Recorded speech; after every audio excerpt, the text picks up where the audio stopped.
นางอนัตตาวิปัสสนาภาวนาหาหันยอดธรรมอนัตตา2 ชั่วโมงเต็มก่อนนี้นางปฏิบัติกุกรรมในเขาพร้อมกันไว้สาเยตนา3 เจ้าก่อนพุทธังที่พุทธาเจ้านั้นผู้เจมีเฮาคาไว้คาออกสาธุธรรมังที่ธรรมานาตาเจ้านั้นผู้เจมีเฮาคาไว้คาออกสังฆังยาริยาแปดเจ้านั้นผู้เจมีเฮาคาไว้คาออกต่อสืบกาเฮาติเลยดูคันธาเปิงดีพระตราสังขากรอิมาหังอัตตาภาวังพุทธัสสะปาริจาสามิกาติอันธาพาเปิงพี่แยมในดูตันพุทธาเจ้าเฮาออกอิมาหังอัตตาภาวังธรรมัสสะปาริจาสามิกาติอันธาพาเปิงพี่แยมในดูตันธรรมะเจ้าเฮาออกอิมาหังอัตตาภาวังสังคัสสะปาริจาสามิกาติอันธาพาเปิงพี่แยมในดูตันอาริยสังขารเจ้าเฮาออกต่อสิกว่าเฮาก็อ่อนกันเนาะผู้หลวงที่ปุญญาก็ปันโตอริยเจ้ากุเจ้าก่อนอริยเจ้ากุเจ้าค่ะในยามเมื่อไหร่ก็ดีอันข้าวอ่ำหูเสเลตั้งกามลงสามเปิงไหลวนพิษไหลลาพิษไหลเหตุพินมาเจอนานแค่นดอปดปล่อยวางความบันขาวเขาอย่าให้เป็นอันตรายลงอันเหตุตามาโผนิปานันสกันติคโน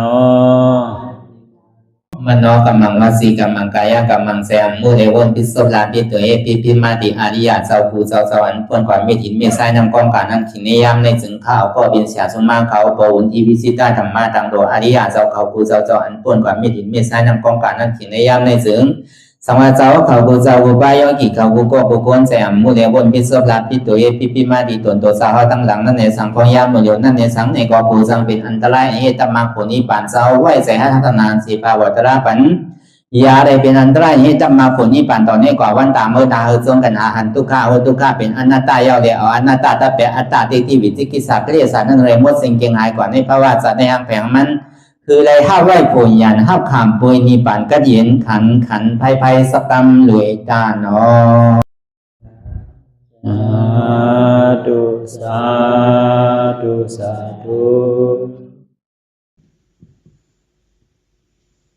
รับหูเนอเปิดยานปิญญารับตาเนอเปิดญาณปิญญาอยากโดยที่มันนอวิญญาณทัดใส่เรียนเฮาผู้นั้นอันใดเสียอันไหนที่มันพูดบ่เกิดขึ้นเป็นมาหรือเอาหมอวางเป็นอนัตตาเลย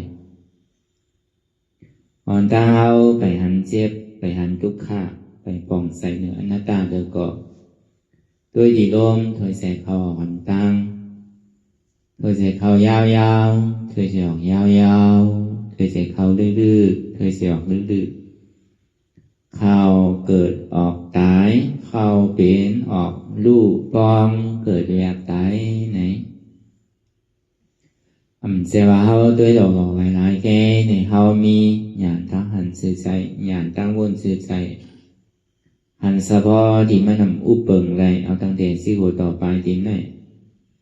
มีอะไรฟองในที่ว่าเป็นเฮามีเฮาเตียนเฮาเปิงพองงำที่สังไรใน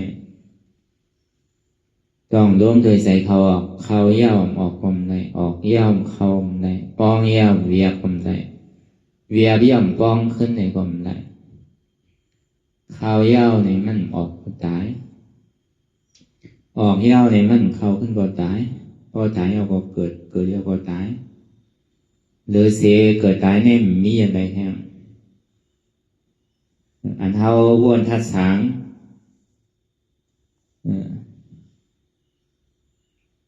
ตีในตัวเขาเนี่ยสองอัตราเนี่ยใส่ดอกกับวนตั้งดอกวนในตัวคือหันในตัววนในใส่หันในใส่วนในเจี๊ยบหันในเจี๊ยบวนในทำหันในทำอันเขาเฮ็ดกันอยู่กูวันเนี่ยก็อันมันหันง่ายมันหาพูดอะไรง่ายตีมันเป็นรองตีนั่นเขาซ้ำขึ้นเอาแน่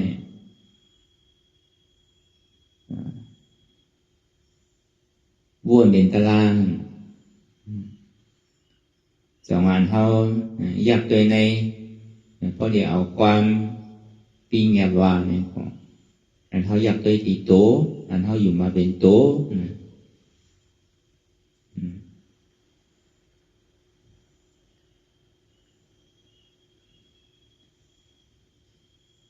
ก็เบอร์เขามีลองตั้งยุ่มย้ำว่ามันเป็นอัตตาตัวเขาว่าดีๆรู้เป็นอัตตาห้าเป็นอนัตตาเต้ห้าตีเต้มันไหนก็ใครหู้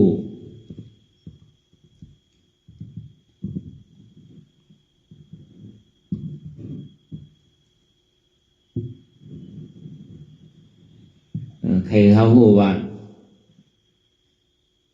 เตียนเขามีรองตางหยุ่มพิษวนพิษไว้เสียเพราะว่ามีสาเต็กที่มีสาสังกัปปะก็เพื่อเขาจึงมีรองตางหยุ่มย้ำไว้อยู่ตั้งแต่เขาหู้ความมาจนถึงมือพองย้ำอยู่เนี่ยเขาจึงมีรองตางหยุ่มพิษไว้ว่าเป็นตัวเขาที่ก็บนนั้นเนี่ยอันว่าที่ว่าเป็นตัวเขาอันว่านั้นมันมีที่ไหนเต้ที่ไหนเฮ็ดสื่อได้ว่ามันเป็นตัวเขาอันว่านั้นที่ได้เอาตาด้วยห้านั่นก็ที่ได้เอาตาอย่างด้วยห้าเนี่ยก็เอาตาด้วยเนี่ยมีหัวหนึ่งปอดมีมือสองปอดมีขาสองปอดมีตัวหนึ่งปอดมีอยู่6 ปอดมันสู้ถุงกันในส่วนที่ต่างซื่อว่าเป็นก้นซ้ำใส่จื้อสังเพราะตั้งแต่เหมือนมาเตปฏิสันติจากที่เกิดขึ้นมาในต้องนั้นไปมีเถอะหูอมไปมีมืออมไปมีขาอมไปมีตัวอมไปมี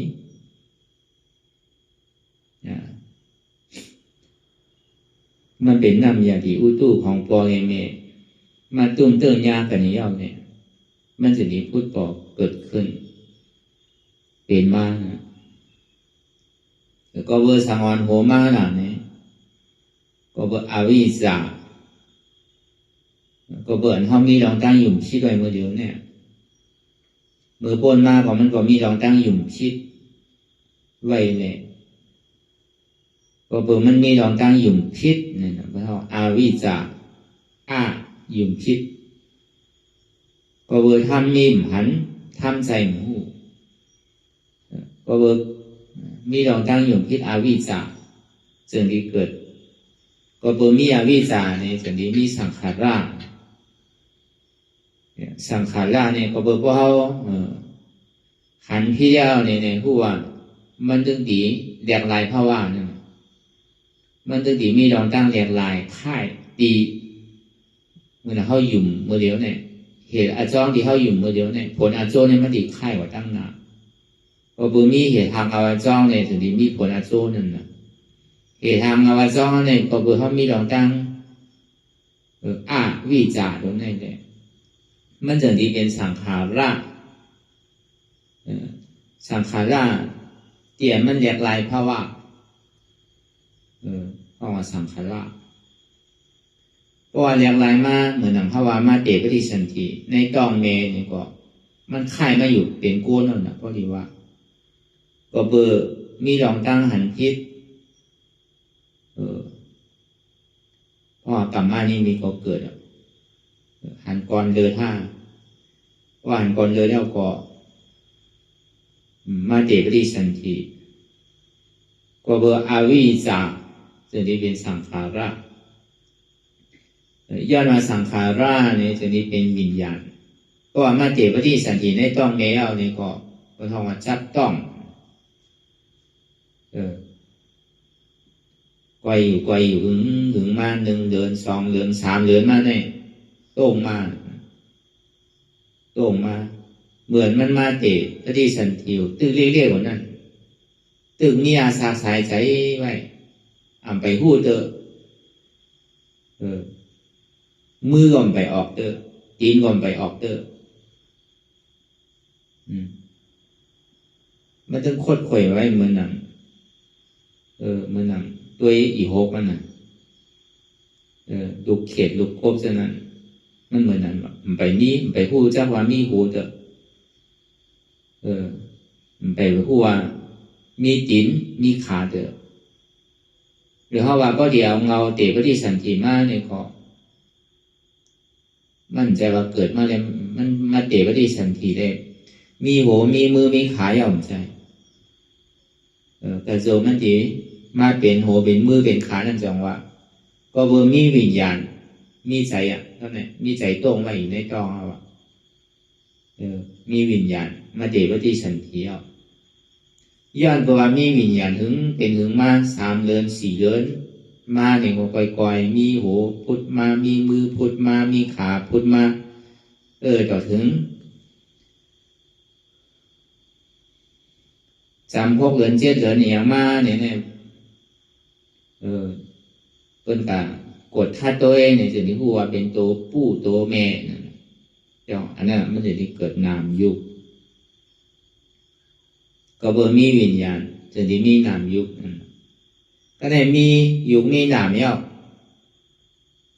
ถึงดีปฏิสันติมันเก๋ไม่เอาในซึ่งถึงที่9 เดือน10 เดือนไม่เอาเนี่ยจำ10 เดือนไปเขา11 เดือนไม่เอาในซึ่งมันก็พูดออกมาเพราะว่ามันพูดออกมาวันนั้นก็พูดว่าเท่าคำเดียวมือจาติมันอยู่ในต้องนะจาติปฏิสันติก็คืออาวิจาวิญญาณนามยุคมันเกิดขึ้นเดียวมันเป็นจาติถึงที่เกิดออกมาวันหนึ่งเนี่ยก็เป็นสลานี่บอกว่าเท่ามันอยู่ในต้องถึงที่มันเกิดออกมาแล้วในสิ่งที่พูดเศร้าว่าหูดีตาดีผู้ดังดีจ่องมันหูหนวก5จ่องมันตาบอด5จ่องซบมันดีอยู่5ตัวมันเองกาดีอยู่5จ่องเมียสาสายใจอยู่5เนี่ยป้อมือมันไปเกิดมามันก็ไปพูดเลยว่าเองกาลักษณะมันในจ่องมันเต็มทนหูเตียนมันมีอยู่ในจ่องมันยินเสียงตาที่มันพูดออกมาในจ่องมันหันทางสังพูดหลังเนี่ยมันจึงพูดจักอายอยู่เนี่ยดีเนี่ยมันจึงที่พูดจักอายสาวตัวเนี่ยมันจึงที่พูดจักนวลแข็งอยู่ใจเนี่ยมันจึงที่พูดว่าเนี่ยจึงที่พูดมาลอยมันแต่ว่ากึ่งกลางเนี่ยมันมีมากคนเดียวก็บนมีสลายด้านหน้าเนี่ยจึงที่มีพัสสะก็ได้ถึงตีสลายด้านหน้าเกิดขึ้นยาวเนี่ย หูนั่นก็ได้ถ่อมเสียงดีอยู่ดีๆเนี่ยก็ได้ถ่อมเสียงตัวเจ้าเก่ามืดเกยอยู่เจอหูดีๆเนี่ยก็มันถึงได้หูมากหูนั่นก็บอกว่าภาษาดังหูมันหูว่าดีถ่อมภาษาดังตามันหูสังว่าทางดีทางซ่าภาษาอันภาษาเนี่ยมันตัวอินเดอร์เสในสระยะตนาเนี่ยมันจะมีภาษาก็เบอร์มีสระยะตนาจะมีภาษาก็เบอร์ภาษาดัง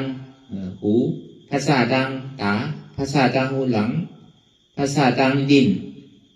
ภาษาดังโตภาษาดังใสถึงนี้ภาษาไม่ยาวเนี่ยถึงที่เกิดเวทนาเสียงดีเนี่ยก็หางดีเนี่ยก็เป็นสุขเวทนาหางซ่าเนี่ยก็เป็นทุกขเวทนาหางดีก็หลุหางซ่าก็หลุห้องมาอยู่กลางๆนั้นอุเบกขาเวทนาเสียงดีสุขเวทนาเสียงดีทุกขเวทนาเสียงดีก็ว่าเสียงดีก็ว่าเป็นอุเบกขาเวทนาหอมนะเป็นสุขเวทนาเหม็นเป็นทุกขเวทนาเหม็นหอมอุเบกขาเวทนาดีกินเป็นสุขเวทนาดีกินเป็นทุกขเวทนาดีกินก็ว่าดีกินก็ว่าเป็นอุเบกขาเวทนาดีที่ดีเตอร์ดีนุ่งเป็นสุขเวทนาดีที่ดีเตอร์ดีนุ่งเป็นทุกขเวทนาดีที่ดีเตอร์ดีนุ่งก็ว่าดีที่ดีเตอร์ดีนุ่งเนี่ยก็ว่าเป็นอุเบกขาเวทนาเจิบหนาเป็นสุขเวทนาเจิบเป็นทุกขเวทนาเจิบหลุเจิบหลุเป็นอุเบกขาเวทนาเนี่ยพอดีเอาเงาปฏิปฏิสันติมาเนี่ยมันมีสังเตจังว่ามันมาเกิดไว้ที่เวทนาเนี่ยกลางปืนกลางมือดังเสียเนี่ยมันปืนอิงเวทนาเป็นปืนลงแต่ที่ขึ้นสืบกว่าดังนั้นนั่นเนี่ยก็ยังอยู่อย่างมาเป็นหน้าเต้าในซึ่งมันก็ดีเกิดตัณหาครับเนี่ยก็เบอร์ปืนอิงเลยเสียถอมเย้าเจอเย้าหันเย้าเจอเย้าโหนมเย้าเจอเย้ากินเย้าเจอเย้าที่เย้าเจอเย้าเจอเย้าเจอเย้าถอมเมื่อไรก็อิ่มด้วยเมื่อไรก็หมออิ่มหนูเมื่อไรก็หมออิ่มกินเมื่อไรก็หมออิ่มที่เตอเมื่อไรก็หมออิ่มเจอเมื่อไรก็หมออิ่มถอมเอาให้ถอมแห้งหันเย้าให้หันแห้งโหนมเย้าให้โหนมแห้งกินเย้าให้กินแห้งที่เย้าเตอเอาให้ที่ให้เตอจังเจอเย้าก็ซ้ำใครเจอทางหูมันจังถอมมันพิษตามจังด้วยอันพิษผู้หลังจังโหนมันพิษชอบจังกินอันพิษโตจังที่เตอเฮ็ดอันพิษใจน้ำจังเจออันพิษเนี่ยเกิดเธอเป็นเวทเกิดเธอเป็นตัณหามันทัดตามกันมากคำเดียวการได้เกิดตัณหาความอยากใครเป็นนั่นห้องว่าความอยากใครเป็นนั่นห้องว่าอิ่มเตอกันว่านั่นนะป้อมอิ่มเตอแล้วเนี่ยเกิดอุปาทานนั่นนะใจซับใจซ้อยนั่นนะก็เกิดอุปาทานแล้วก็กู้โศกามอากู้โศกามภาวะนี่เกิดแล้วนะโอ้ยที่ไหนก็ปันขึ้นเกิดขึ้นจากที่จะละแผดที่มรณะเฮ็ดที่ไหนก็ปันกว่าที่ก็เบอร์เขายังตื่นมีรองตั้งหยิ่มยังว่าเป็นเก่าที่ก็แต่ว่าอ่านเท่าไหร่การวิปัสสนาเนี่ยพอมาวนว่าเป็นโหเก่าตั้งแต่เอาเตปฏิสันถะเตปฏิสันถีเนี่ยทุกเขาว่าเอาตาเนื้อเขาด้วยก็มันเรื่องหันใดไปยุ่มเตอเนี่ยลองออกด้วยโหวันมานั่นก้อนนางบอกว่าก็มันมีมันมีหลุกได้เมื่อมานั่นลองนางออกด้วยมันมีมันมีเนื้อเลยก็เนื้อออกมีหลุกเอาหลุกออกมีเอ็นก็เผาไปก็มีสังเอาคานมาคนนั้นนั่งเก่ามันมีอย่างอีเต้มันก็เดี๋ยวเอาฐานเนื้อด้วยก็เดี๋ยวฐานในตัวในซึ่งตัวเขาวันนั้นจองใจเตี้ยวผ้าสังว่ามันเป็นขาเขาเต้เนี่ยสังว่ามันเป็นมือเขาเต้เนี่ยสังว่ามันเป็นตัวเขาเต้เนี่ย สามวันมันเป็นหัวเกาเต้เนี่ยตั้งแต่จี้หัวลงถึงตีนนั่นเพราะมันเป็นคนหัวเกาเต้เนี่ยอย่าดีมันขาวอย่าดีมันหอกอย่าดีมันมีขี้วนด้วยอย่าดีเพราะมันเป็นหัวเกาเต้ห้ามในปอดใดสุกใดโทใดสีใดล่างใดช่วยไปมันหนุนที่โลหัววันนั่นเพราะว่ามันเป็นหมักตาเกาเต้เนี่ยอย่าดีมันโมตื่นเช้ามาเนี่ยก็หึงอย่าดีล่างนาด้วยอย่าดีมันมีขี้ก็เป็นตาเขาตั้งแต่พูดหลังขี้มุกซะเนี่ยอย่าดีมันมีเขียวในหึงเตี๋ยไม่เสียอย่าดีมันวางก็เป็นของเขาเต้เขาว่าตั้งแต่ก็หูกันเนี่ยเอาตั้งแต่เส้นคนหูเนี่ยตั้งแต่หูเนี่ยตั้งแต่ตาเนี่ยตั้งแต่พูดหลังซบเนี่ยใช่ไหมเขียวเนี่ยใช่ไหมด้วยเขาว่านี้อันนี้เขาว่าถึงก็เปลี่ยนนี้หลอกนี้ด้วยตัวเขาวันนั้นรู้เพราะมันเป็นตัวของเขาเต้เนี่ยอย่าไปอาบน้ำอย่าไปมันมีขี้ฝุ่นขี้ไข่อย่างเงี้ยก็เป็นมือเขาเต้เนี่ยเรียบมือเขาอย่าไปตัดด้วยก็เป็นขาเขาเต้ในนั่นเก่าอย่าไปปอดอย่าไปล่างอย่าไปซุกอย่าไปสีอย่าไปตัดด้วยเรียบนั้นติดเวียนหัวไว้อย่าไปอาบน้ำด้วยหมอก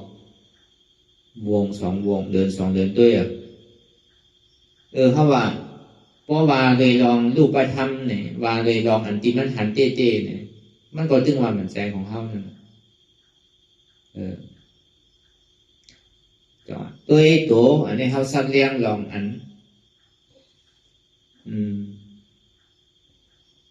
มันหนีกันไรก็เขาว่าพอดีวันหนีด้วยรู้เนี่ยก็เขาหนีอะไรจ่องมันเป็นเตี้ยวห้าเนี่ยเขาก็สมบูรณ์ทัดสามตัวพอเดี๋ยวตั้งในว่ารู้เนี่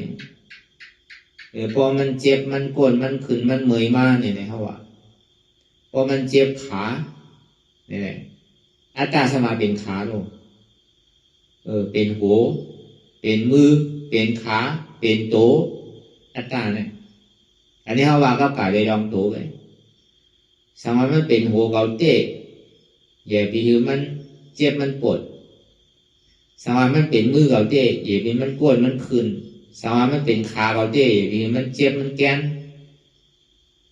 สมัยมันเป็นจ้องเป็นโกนเกาเต้อย่าไปมันปวดมันเจ็บมันขึ้นสังเพราะว่ามันเป็นของเขาเต้เนี่ยเขาหลุดสั่งไรรู้เพราะมันเจ็บมันเอาหายก็เร็วเลยโหเนี่ยขาเนี่ยเพราะมันเจ็บมันเอาหายก็เร็วเลยเพราะมันว่าเป็นขาก่อนว่านั่นเป็นเต้ห้ามเนี่ยอันนี้เขาว่าวนดีตัวคือหันในตัววนดีตัวหันถึงในตัวนั่นเป็นคือหันอันนี้เขาว่าแสดงอย่างนี้ลองตั้งที่ว่าตัวอันเขาหยุ่มยำว่าเป็นตัวเขาอันนั้นเปลี่ยนเขามีลองตั้งหยุ่มที่ด้วยนั่นใจว่าในพระวานศาสตร์ในแง่อ่านนับคับมันอะไรวะอันเขามีลองตั้งหยุ่มที่ด้วยจริงๆเนี่ยมันใจเป็นของเรียนวะ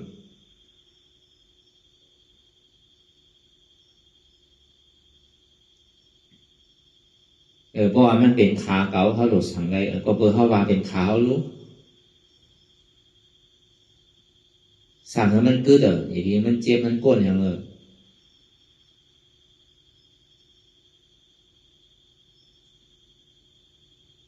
เพราะมันเป็นโหเก่ามันใจขาเก่ามันใจมือเก่ามันใจตัวเก่านั่นซ้ำเป็นสังหลักในป่าที่เขาเป็นยุกเป็นลูก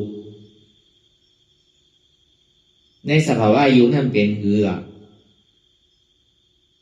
ในสภาวะอายุนั้นมันมีลองเจ็บแกนต้มตอดเนตรซานสั่นไหวคมไต่ไม้กัดอ่อนแข็งสู้ตุ่มจับยายจึงอย่าเป็นดูอันว่าขาเนี่ยมันมีอันว่าแอวอันว่านั้นมีอันว่าต้องอันว่านั้นมีโกนอันว่านั้นมีมืออันว่านั้นมีตัวอันว่านั้นมีหัวอันว่านั้นมีเพราะมีไปสังหลังเป็นอยู่เป็นลูกในสภาวะอายุมันเป็นคือ มันสืบเป็นสืบลู่ที่ไปห้องว่าสันตติกำเจ็บกำเสียบกำไม่กำแกนเนี่ยตัวอย่างนี้มันเจ็บอันเดียวกำเจ็บไปกำเสียบไปกำไม่กำแกนเนี่ยนั่นนั่นมันเป็นสภาวะยุคซึ่งเป็นยุคสังละยุคธาตุเนี่ยมันปึงอินดิงปึงอินเลยเสียธาตุดินน้ำลมให้ในตัวเนี่ยในตัวสัตวะก็เหมือนกันในกุณที่เขาอยู่เมื่อเดียวก็เหมือนกันกูเจอกูลองเนี่ยมันเป็นสภาวะธาตุดินน้ำลมให้เพราะมันยังตึงหมันอยู่เพราะมันไปเปิง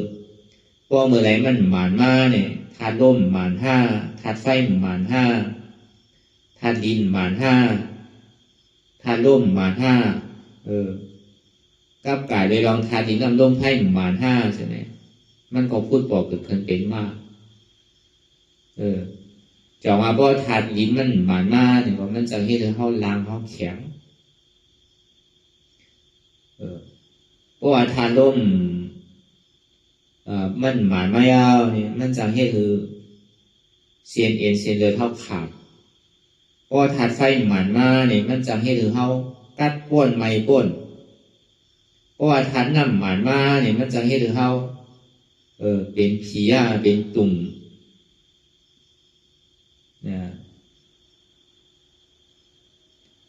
เป็นตุ่มไม้เนี่ยเป็นผีเนี่ยเป็นเปื้อเป็นรางเนี่ยใช่ไหม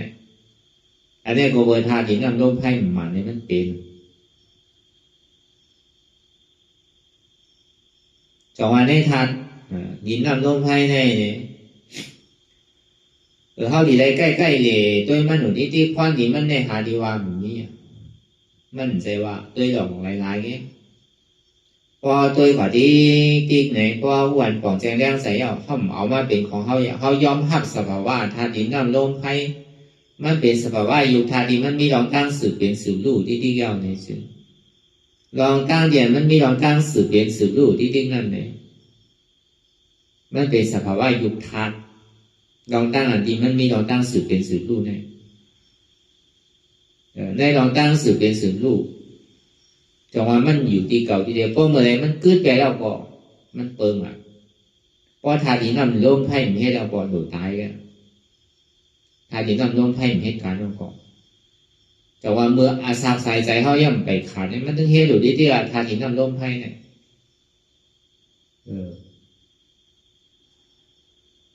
เขาถามว่าเขาติดไปมันป้วนมันป้นเพราะเมื่อไรมันกึดเดียวก่อนมันคือเราซ้ำดีป้วนห้าเนี่ยมันป้วนซ้ำกับเกิดใหม่ทั้งซ้ำตุกข่าแห่งนั้นก็ในไล่ป้วนเท่านั้นเท่าดีย่อมห้าไปเนป้วนห้าเปิงหนึ่งย่อมห้าแลป้วนห้าเปิงหนึ่งนั่นแต่ป้วนห้าตายเอาเกิดย่อมตายก็เพิ่มย่อมห้าแลมันก็เกิดตายแบบนี้ติ๊กพอถึงดีย่อมห้ามาเย้าเนี่ยก็นางเรมันตีสู้เป็นอันหนึ่งอันเดียวนั่นเนี่ยเขาพอเหตุการณ์พันมันอยู่เนี่ยก็ต่อถึงเขาพอหันถึงสภาวะที่มันเป็นอนัตตาเดียวเนี่ยอันว่าตัวเขาอันว่าเนี่ยมันมีเตทุในเนี่ยตีเย้ามันเนี่ยก็คือเขาผู้หันว่าตัวเขาเนี่ยมันเป็นอนัตตามันใจตัวเขามันเป็นสภาวะยุคธาตุอันหนึ่งเนี่ยที่มันมีเราตั้งสืบเป็นสืบรู้ติ๊กเจ้าบัดว่าเนี่ยมันใจว่ามีเป็นคือเป็นสอบเป็นว่าเป็นรักของใจมันมีรองตั้งสืบเป็นสืบลู่เป็นห้องสันตติย้อนบอกว่ามันมีรองตั้งสืบเป็นสืบลู่ก็เข้าหนุนย่อมภาพว่า ลองตั้งเดี๋ยวมันสืบเป็นสืบรูปเพราะด้วยเขาป่าลื่นๆในสือมันมีลองตั้งเกิดขึ้นตั้งอยู่รูปกว่าเกิดขึ้นตั้งอยู่รูปกว่ามันก็เหตุการณ์ของมันดีๆก็ในอาหารตั้งกินในเดียนเท่าเลยกินเขาก่อนนั่นอาหารตั้งใส่เลยสังอาหารตั้งส้มเลยสังอาหารตั้งตัวเลยสังเขาเรียกมันอยู่กูวันเพราะเขาการเรียกพิษในพอมันจังขึ้นแปลนะอันมันถางหางไหลกว่าดีๆก็มันก็แกบลงก็ย่อกาตั้งเจ็บตั้งไม่ปอมากนะย่อกาใจย่อกาส้มย่อกาโตถามว่ามันดีในอยู่ๆกว่ามันจะดีมันใจก็ในบ่อผู้อันซาบ่อเปิงเตะปึงอิงเหลือเสียนไหนเลย ผู้วันสะพอวางคือเป็นสะพอตารางเลยก็สำเร็จองค์อิงที่อันในยุคตัวในนังเก่าก็มีอยู่ก็ทำจะเอาในเหตุการณ์นังเก่าปึงอิงอยู่กันเงินเดียวก็ทำได้เหมือนหนังเขาเย็ดพักนั่นน่ะตัวมันทำหลายๆเว้ยเนี่ยซ้ำมีพักก็ทำได้ที่ได้ใส่พักพอมีพักแล้วในซ้ำใส่เกลือทำได้เมียวส้มเมียวผัดเมียวเจียมเมียวหวานจะได้ทำที่ได้รอกันก่อนมันจะดีจังกินเหมือนนั้นหนังเก่าการที่ได้มาเป็นก้นในกอบปึงอิงอันแรมนึงนี่แหละจะนี้เกิดขึ้นมาเป็นก้นไหลจะนี้เกิดขึ้นมาเป็นยุบไหลมันก็ปึงอิงเลยเสียทานนิ้มนำลมไพ่เนี่ยจะนี้เกิดขึ้นมาเป็นยุบอันว่านั้นจะนี้ไหลก้อยกาพอเขาวนรองตัวเนี่ยพอวนลองยุบเนี่ยลองวิญญาณลองเวทนามันก็ตื่นมาในหนึ่งคำเดียวมันใช่ว่าวนตัวเดียวเนี่ยเมาอะไรได้มันใช่นั่นก็เพราะว่าวนลองยุบเนี่ยก็ลองใจเลยลองเทียบเนี่ยมันถึงตีมาดียุบเสียงน่ะลองหนามในลองเวทนานั่นมันสำคัญดีรันแดนมาดียุบคำเดียวก็ไล่วิปัสสนาว่าเนี่ยก็ไล่สติสมาธิว่าเนี่ยสำใจเพราะมันวนตัวด้วยตัวอันเดียวกันใจมันวนอ่ะเวทนาของมันวนเนี่ยมันเปิดกันที่นั้นจังว่าพ่อมันร่ำอยู่ไรเนี่ยเป็นหลูป้านั่นน่ะพอวนอยู่กันเดียวกันเป็นหลูป้าพอไรมาพอวนหนามันเดียวกันเนี่ยเป็นอาหลูป้าพอวางขันหาอะไรก่อนจะได้เป็นอาริยะไล่เดียนเขาในการวิปัสสนาเนี่ยเขาตัวในยุคในเกาะวิญญาณในเวทนามันยังติดมาซ้อมเวทนาเนี่ยมันแจกเดี๋ยวไอ้สามมันน่ะสัญญาสังขารเป็นเวทนาสัญญาสังขารเวทนามันอยู่ในเวทนานั่นน่ะสัญญาในสังขารของอันนี้บอกว่าตัวหันในตัวอันหันในตัวนี่เป็นสังขารเป็นยุคอันผู้ในตัวในผู้ว่าสังขารผู้ว่ามันใจตัวเขามันเป็นสภาวะอยู่มีลองตั้งสืบเป็นสืบลูกอู้เปิ่งพ่องำเหนือมันไหลเตียนเขามีลองตั้งอยู่ที่ว่าเป็นตัวเขาวันนั้นใจเต้อัตตาสมาเป็นตัวเกาโหเกาขาเกามือเกาเนี่ยในพี่เดียวเขาสัมผัสเอาไล่อนัตตาวิจารแต่ที่ตัดขาดเป็นลองอวิจารลองตั้งอันหันพิษอยู่พี่เท่านั้นเอาลองตั้งสมาธิที่สมาสังกัปปะก็เบอร์เขามีลองตั้งมิจฉาที่มิจฉาสังกัปปะไว้ลองอวิจารในลองตัณหาเนี่ยอวิจารเนี่ยมันเหมือนกับมิจฉาที่ตัณหาเนี่ยมันเหมือนกับมิจฉาสังกัปปะสำคัญเอาอนัตตาวิจารเนี่ยมันเหมือนกับสมาธิที่ตึกเงียบกัดซ้อนลองตั้งอันหันพิษอวิจารอัตตาบอกว่าอวิจารเอาอนัตตาวิจารตัณหาสมเอาสมาสังกัปปะวนทัศสังวาเอาใครได้ใครมีใครหันใครโน้มมันมีการมีขันสังทางนั้นก็เป็นทางด้วยมีทางเปิดทางเข้ามีทางเก่าทางเขาเสียงนั่นเนี่ยก็มันมีเสียงเปิดเสียงเข้ามีเสียงเขาเสียงเก่าเสียงเนี่ยก็เป็นเสียงก็อย่างเก่าบาแลนนัตตาทางนั้นก็มันมีทางเปิดทางเข้ามีทางเก่าทางเขาทางนั้นก็เป็นทางก็อย่างเก่าอู้เปิดและนัตตามันเป็นอยู่เป็นหนังมุดเจ้ผู้หลังเดียนเท่าไรโน้มนั่นเนี่ยก็มีเปิดมีเข้ามีเขามีเก่ามันเป็นสภาวะทานโลกหนึ่งมันพัดท้องมากกว่าเลยอย่างเก่าอาหารร่างกินนั่นมันมีเปิดมีเข้ามีเขามีเก่ากินเปิดหลุดอยู่ใจอยู่เปิดหลุดกินอันเท่าไรที่เตอร์นั่นเนี่ยมันมีเปิดมีเข้ามีเขามีเก่าก็ที่เตอร์ด้วยเนี่ยก็ผู้จังว่ามันแข็งเนี่ยมันโอนเนี่ยมันนักเนี่ยพอเบียกไว้ก่อนนักพอวางไว้ก็เบาพออยู่แข็งมาเนี่ยก็อยู่ก็แข็งเอาเนี่ยก็ มือนำข้าวต้มอย่างหนึ่งเจอหนึ่งรองนั่นน่ะตีเต็มนั้นต้มข้าวห้าต้มผักห้าต้มมันห้าก็ต้มกว่าต้มมากมันลานนั่นน่ะก็ลานมาโอนไปแล้วเพราะมันแข็งมีแข็งก็มีโอนมีนักก็มีเว้าเพราะมันนักเขาว่างเอาเว้านั่นน่ะเพราะมันแข็งเขาใกล้ๆตัวมันดีๆเนี่ยก็มันก็โอนไปแล้วมันก็เหมือนนั้นแกมันมีเปิดมีเฮามีเขามีเกามันมีหลองตั้งตุ้มเตอร์ด้วยกันหลอกละลายเส้นแกอันเจอนั่นเนี่ยก็มันมีเจอเปิดเจอเขามีเจอเขามันมีอันพูดหลอกหลายๆแกอู้เปิดพองำหรือมันอะไรอนัตตาแน่ตาดีจำตัดพูดขาดอะไรลองตัณหาความอยากใครเป็นใครมีนั่นเอาลองตั้งสมาสังกัปปะอีวาเตก็สมาธิที่ก็เป็นอนัตตาสมาสังกัปปะก็เป็นอนัตตานั่นเขาเตียนเขาไม่ลองตั้งยิ่งว่าเป็นอัตตานั่นด้วยเขาดีๆมันใจอัตตามันเป็นอนัตตาเตียนเขาวนมาเป็นเขาเนี่ยด้วยเขาดีๆมันใจเขามันเป็นอนัตตาเดี๋ยวว่าสิไหนแกเงามันก็เอาอนัตตาคือจอมกลางมันนั่นเนี่ยก็สำคัญเอาอนัตตาคือจอมนั่นเลยตัณหาที่ตกนั่นเลยอวิชชาที่ขาดนั่นมีสองตัวเนี่ยมีลายเนี่ยแต่ที่ตึกรอเป็นมันไรนั่นอันนี้เขาว่าตัวหันในตัวหันหมอกกระหืออันว่านั่นก็เขาก็ซับแรงเหมือนเดียวก็ในตัวใส่หันในใส่เนี่ยก็กายอยู่ดอกอยู่ลายเนี่ยแต่ที่ตัวใส่เนี่ยคือมันบ่หนิมเศร้าไว้เนี่ยมันสูงนิดใจเขาในกว่ามันปอกตึงขึ้นก่อนสังลาบก็วนมาเนี่ยต่อถึงเมืองเลี้ยงก็ย่ำสังลาบพอดีคือวนแต่ลองใจเนี่ยมันนำหนารู้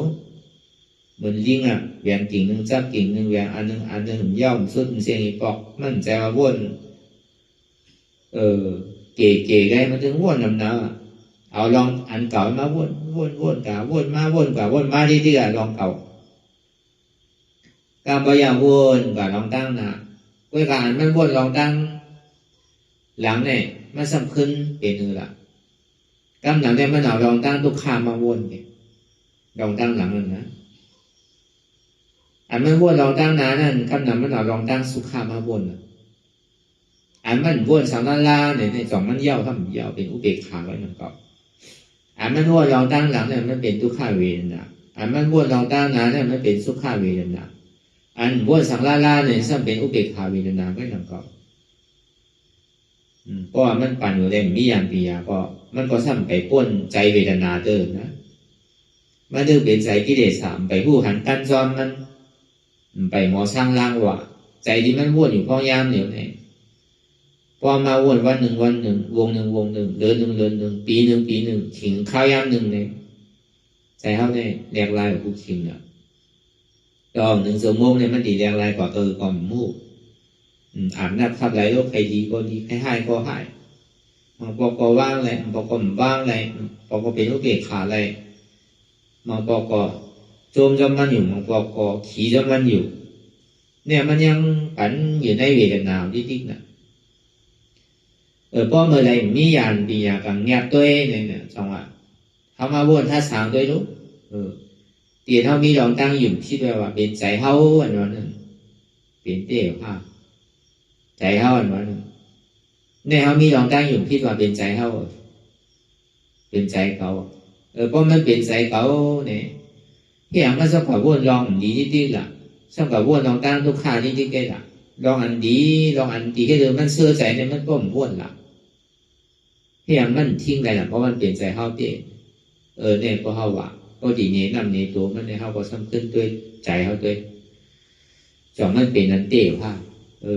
มือป่นมานั่นจอมมันเหมือนหนังตั้งยังไงนั่นเขาใครเป็นใครอยู่ผ้าเนี่ยมันตึงหนาเหมือนนั่นน่ะเขาก็ซ้ำใครเตี้ยคือมันเหมือนหนูที่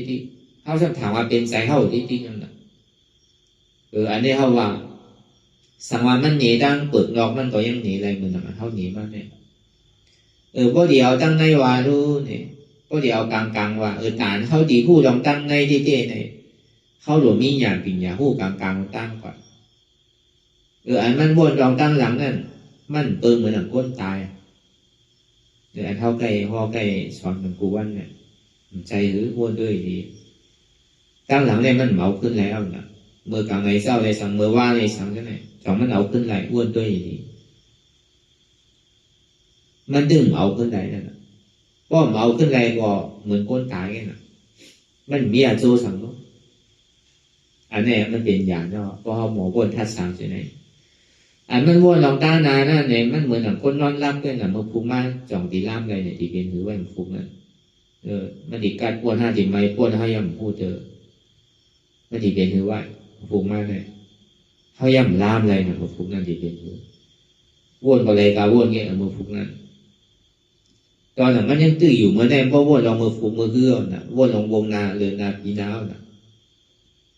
มันเหมือนโกนนอนรับเลยนะแต่วนตั้งนานนะเหมือนนั้นว่ะก็เลยทำอยู่เตะเย็นๆอยู่เมื่อหนังก้นหวดหนังเก่าอ่ะยังก็มันหันมันพอหันอยู่ก็ซ้ำวนมันพอวนอยู่ก็ซ้ำหันก็เปิงเหมือนหนังก้นตาบอดว่ะเมื่อหนังก้นอ้างก้นตาบอดว่ะนั่นอันนั้นพ่องปิวกาวากาเปนั่นรู้เนี่ยย้อนเปิดสังไหลเนี่ยย้อนเปิดวานใสเนี่ยก็มั่นใจของเขาจึงดีมทิ้งไรคือเขาปอกแจงแรงใส่ว่ามั่นใจของเขาใจเขาวันนั้นเขาทิ้งไรว้วนกับกาวากาเป็นมีขอบมีแหลมอ่านนับขับมันอะไรใจมันว้วนกว่านั้นมันไวมันไพ่น่ะย้อนเบอร์สังเนี่ยถึงเดียนว่าย้อนเบอร์สังเนี่ยยานได้ถึงที่เขามากเอามาใจมันเขายังเนี่ยย้อนเบอร์วันใจนั่นก่อนใจของเขาเนี่ยถึงที่ว่ามันทิ้งไรนั่นพอมันทิ้งไรก็มันโดดมันถูกว่าเป็นใจเขาย้อนว่ามันทิ้งไรนั่นนะกล้วยกามันทิ้งไรเนี่ยนั่นคือได้มันถือมันเก๋อย่าไปมันเป้น้ำอย่าไปมันเป้วนกว่าคาวาการเป็นในสองดีเป็นไรอยู่ห้าเนี่ยเมียวเนี่ยก็ให้ก็เป็นไรอยู่แต่ที่เป็นไรเนี่ยที่ได้ให้ถือละสองวันนางเจ็บเกิดนางทุกข้าเกิดพอเจ็บเกิดทุกข้าเกิดมาในใจถึงยิ้มแล้วถึงยิ้มมาก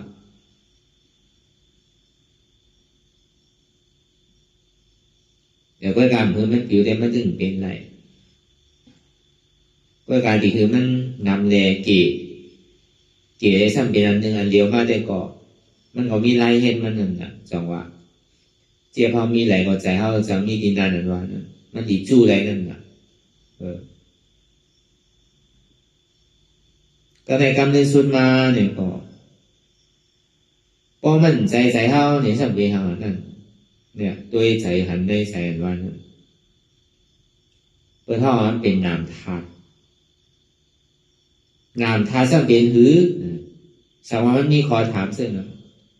งานทานว่านั้นเจ็บแกนต้องตอดเนสางสันไว้คมไตเป็นถาดโดมไหวยาวถาดไม่กั้นอุ่นหนาวเป็นติโซถาดไฟนักหัวอ่อนแข็งเป็นปฐวีธาตุดินจู้ตุ่มซับยายจึงอย่าเป็นรูปเป็นอาพ่อธาตุน้ำเนี่ยมันเป็นสภาวะธาตุดินน้ำลมไฟนั่นน่ะใจอย่างว่านี่มันมีเตะมันเป็นนามธาตุเนี่ยสองหาตีใจหันในใจตีเต้ก็คือหันว่าใจเนี่ยมันใจอัตตามันเป็นอนัตตาตีปองมันก็ปองว่ามันใจเฮามันเป็นอนัตตาใจเฮานั่นก็มันคือมันเกิดขึ้นตั้งอยู่ยาวลู่กว่านั่นนะเฮาอนัตตานั่นใจว่ามันโลกาตัวตั้งเกิดขึ้นตั้งอยู่ลู่กาเต็มใจอันนี้คือเฮาปองว่ากันสุดมาเนี่ยก็ใจอันเฮายุ่มมาเสียว่าเป็นเฮาว่าเนี่ยมันใจเต้ปองว่าหาตัวหันในตัวหันว่ามันเป็นอนัตตามันใจตัวเฮาตัวให้ใจหันในใจหันว่ามันเป็นอนัตตามันใจเฮาอันว่าเป็นใจเฮาเนี่ยเป็นอัตตาอันว่าใจเฮาเนี่ยเป็นอนัตตาอันที่สองตัวเจ็บคือหันในเจ็บหนึ่งตัวเวทนาคือหันในเวทนา สร้างปึงอีเลเสยุคในนามนำเขายุคทัดนำทัดมันจะได้เกิดเวทนามาก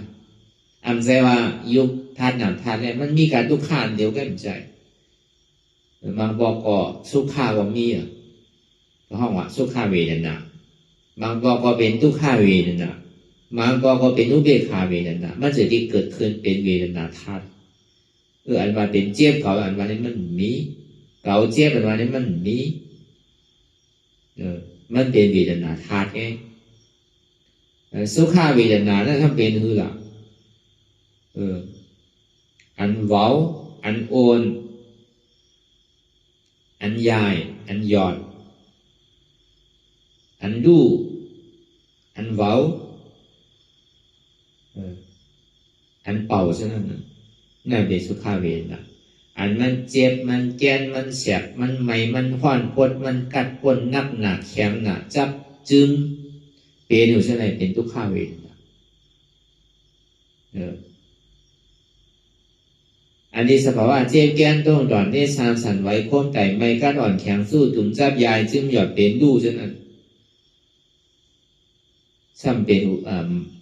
ทุกข้าก็เอาใส่ใจสุข้าก็เอาใส่ใจอยู่กลางไว้เนี่ยในห้องเป็นอุเบกขาเวทนาเนี่ยเป็นเวทนาพอดีว่าที่เดียวพอแจกเพียงมันมีสองเปิงเวทนานั่นต่อมนัสสาเวทนาในซอมนัสสาเวทนาทุกข้าดีสุดสุข้าดีสุดแต่มันก็ป่นเลยเสียเวทนาธาตุมันบึงเลยเสียยุคธาตุนามธาตุมันจะนี้เกิดขึ้นเวทนาอึงเลเสธาตุดินน้ำลมไฟเตโชธาตุวายโยธาตุปฐวีธาตุอาโปธาตุมันจะได้เกิดขึ้นเป็นเวทนาเพราะว่าตัวเจ็บคือหันในเจ็บตัวเวทนาคือหันในเวทนาจังว่ายุควิญญาณเวทนาเป็นอนัตตาเจ็บเก่าเจ็บเก่ามีเป็นอนัตตาไงเจ็บนั่นเก่าทุกข้าน่ะเก่ามีทุกข้าในตัวอีเดียมันเป็นอนัตตาไงเสียงดีนั่นในก็มันกึ้มเสียงนำดีนั่นในก็มันกึ้มหางดีนั่นในก็มันกึ้มหางซ่านั่นในก็มันกึ้มอันหอมนั่นในก็มันกึ้มเมตานั่นในก็มันกึ้มลีกินก่อนมันกึ้มลีกินก่อนมันกึ้มลีที่ลีเตอร์ก่อนมันกึ้มลีที่ลีเตอร์ก่อนมันกึ้มอันเจิงนั่นในก่อนมันกึ้มอันเจิงนั่นในก่อนมันกึ้มจะว่ามันเป็นอนัตตาบอกว่าตัวเจ็บคือหันว่ามันเป็นอนัตตามันจะว่าเขาเจ็บเขามีเจ็บนั้นมันเป็นอนัตตา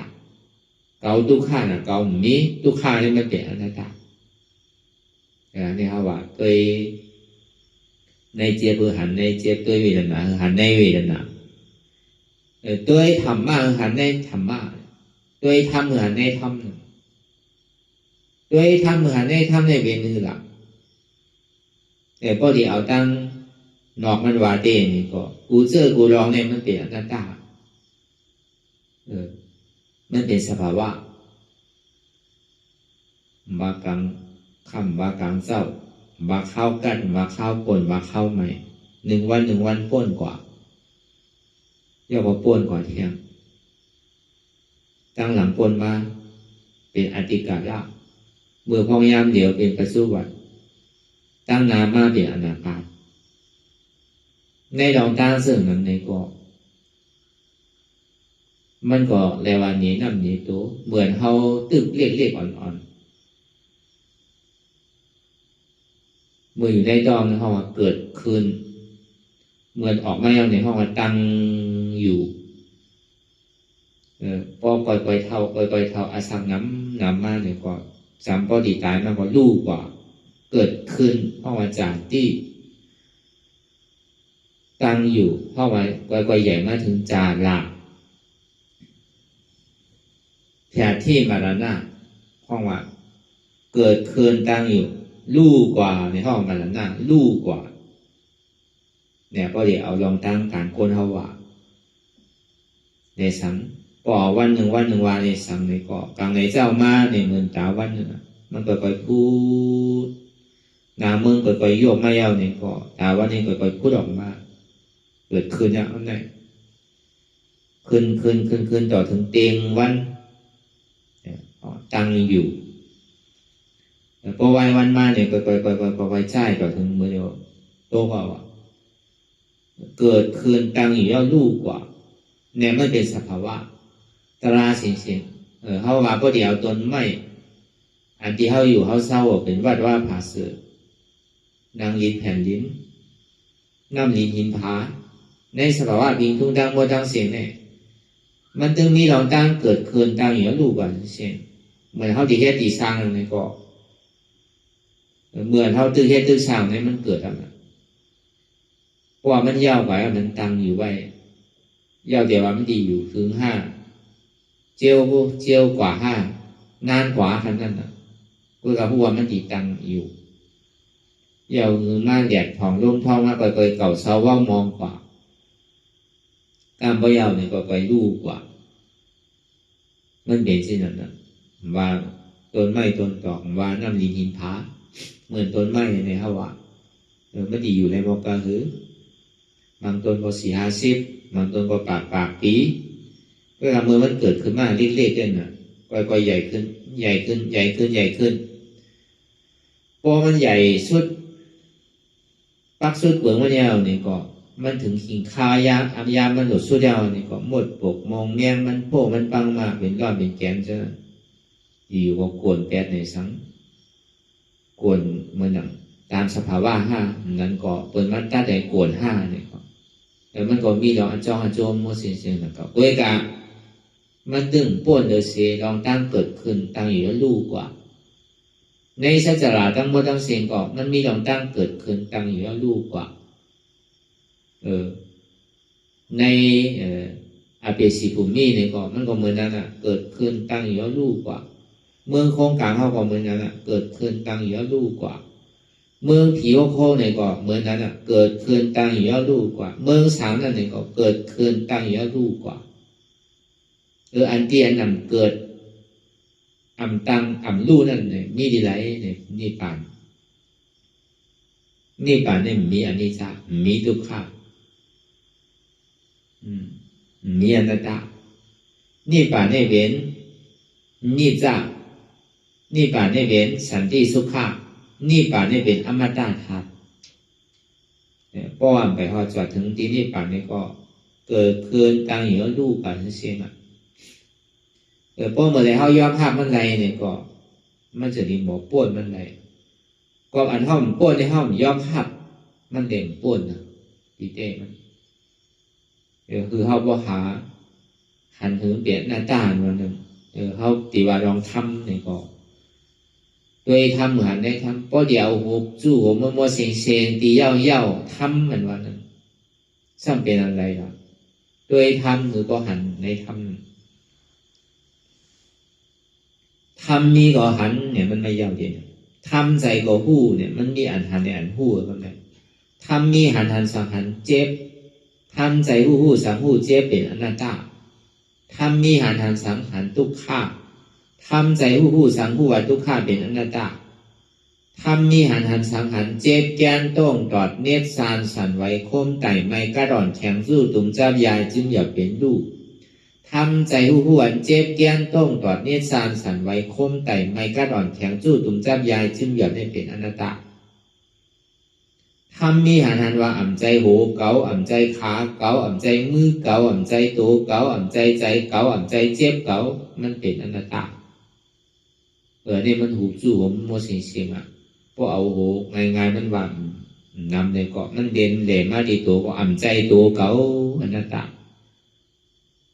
หาคือมันหันอนัตตาในตัวเนี่ยมันมาดีใจว่าใจเก๋าอนัตตาในใจเนี่ยมันใช่นี่คือก็ย่อหาคือมันหันอนัตตาใจเจ็บเก๋ามันใครเจ็บใครเสียบใครไม่ใครห้อนใครแก้นคือก็ย่ออ่ะตัวถึงพอหันถึงพอสอคาหันเลยถึงเป็นอนัตตาจังว่าหันอยู่หู้อยู่ยอมหับวางเป็นอนัตตาที่หุบจู่ของมันเสียงนั่นหันเจ็บหู้เจ็บหับเจ็บวางเจ็บเป็นอนัตตา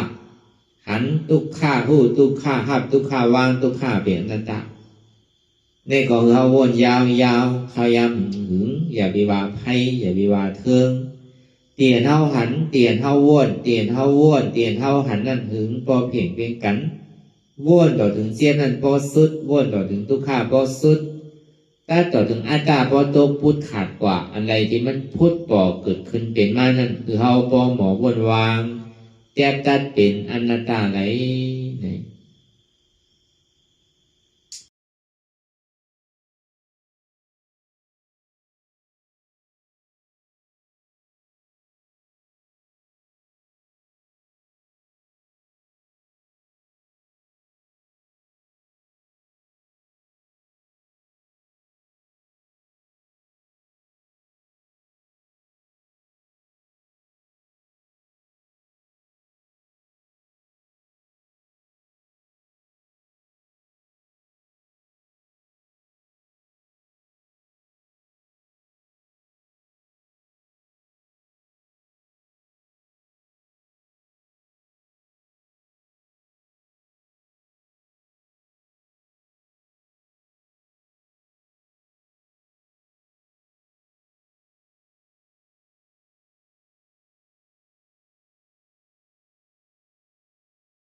ลองตั้งอันเป็นอยู่กุเซอกุยาย้ายข้องคำไว้ที่ใส่หูถอดถอนออกที่ใส่หูมันออกเสียงก่อนสภาวะอะไรก็ดีลองตั้งอะไรก็ดีอันเกิดขึ้นมาที่อยู่ตัวที่ใส่ที่เจี๊ยบสนั่นถอดถอนออกที่ใส่หูมันออกเสียงสภาวะยุคธาตุสี่เปิงสนั่นเจ็บเทียนโตกอดเนตรสั่นไหวโคมไต่ไม่กัดอ่อนแข็งสู้ตุนทรัพยายจึงอยากเป็นดูสภาวะยุคธาตุสี่เปิงสนั่นตีหนังธาตุกว่าผู้ทรัพย์ตีอัตตากว่ายึดว่ามีโตมีใสมีเจ็บสนั่นเอาบ่วางเป็นอนัตตาไหลลองแสนพ่องปิวอยู่อันเฮาว่นลึกว่นเลยอยู่เป็นเดิมเป็นลาวอยู่ซึ่งในสาวถอดถอนออกตีใส่หูมันออกเสียงก่อนยอมกึดยอมออกยอมลงอันเฮ็ดให้เฮายินดียินให้เสื่อมอารมณ์เสื่อมถึงใสถึงคอไว้ตีมันยืดไว้ตีมันเป็นทุกขานั้นปวดปล่อยวางออกที่ใส่หูมันออกเสียงก่อนลองเสื้อเป็นทุกข้าเลยลองย้อนถึงใสหลายๆอย่างมันเกิดขึ้นมาตีตัวตีใสตีเจียบสนั่นปวดวางย่อเสียงก่อนก่อยค่ายย้ายลายหนึ่งพื้น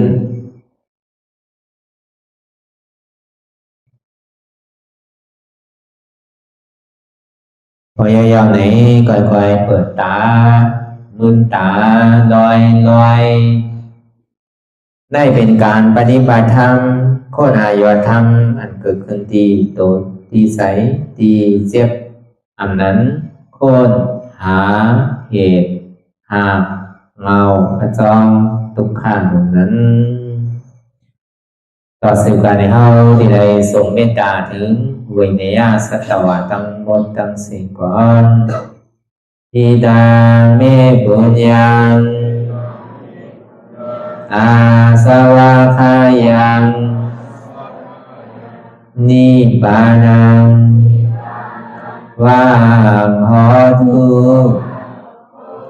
มาปุญญาภากังสเปสัตตาสมาลาพันตุอีตังเมปุญญัง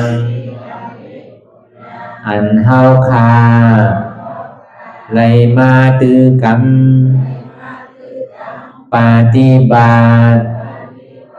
วิปัสสนาภาวนาหาอันยอดธรรมอนัตตาในอาสวะคายังเปียนันถาสัพตัดเตนาสวะสีเปิงเสียวแลนิพพานังตีนิพพานันขอดูให้ถึงเสกัมติคามาปุญญาภากังพรดีอันคามานาวิปัสสนาภาวนาทรงยืนปันสเปสัตตานังเอวปอเมสลาญาติกาดึงเคเจอเคได้ก็แลจากว่าสัตวาทั้งสิ่งทั้งดวงนั้นสมาลาพันตุอะไรพรดีนำกันตั้งเฮาคา ตังสิงสกัมติคาโนสาธุสาธุสาธุ ต่อสิกว่าเขาอ่อนกันนับหัวลงที่ปุญญาโกปันโตอริยเปเจ้ากูเจ้าก่อนอริยเจ้ากูเจ้าค่ะในยามเมื่อไหร่ก็ดีอันข้าวอ่ำหูเสเลตั้งกามลงสามเปิงไหลวนพิษไหลลาดพิษไหลเหตุพิษมาเจอนานแค้นดอกปดไหววางความบันขาวเขาอย่าให้เป็นอันตรายลงอันเหตุตามาโผนิปานัน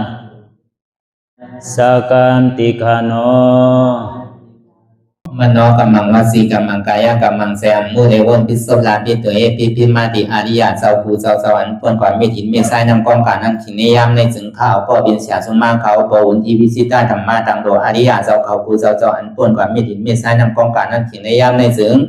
สังวาเจ้าเขาภูเจ้าภูบายกิเขาภูก็ภูคนแสมมุเรวนพิศลาปิตัวพิมาติตนตัวสาวตั้งหลังนั่นในสังพยามโยนั่นในสังในกอภูสังเป็นอันตรายเหตุมาผลนิปานเจ้าไหวใส่ให้ทัศนานสีภาวตระปันยาได้เป็นอันตรายให้จำมาผลนี้ปั่นต่อเนื่องกว่าวันตามเมื่อตาเฮอจงกันหาหันทุกข้าทุกข้าเป็นอนัตตาเยาเดียวอนัตตาตาเปอัตตาที่วิจิกิสาเกลียสารนั่นเลยมดสิ่งเก่งหายกว่าในภาวะสัตว์ในหางแผงมันคือเลยห้าไหวผลยันห้าขามปุยนิปั่นก็เย็นขันไพ่สกรรมรวยตาเนาะสาธุสาธุ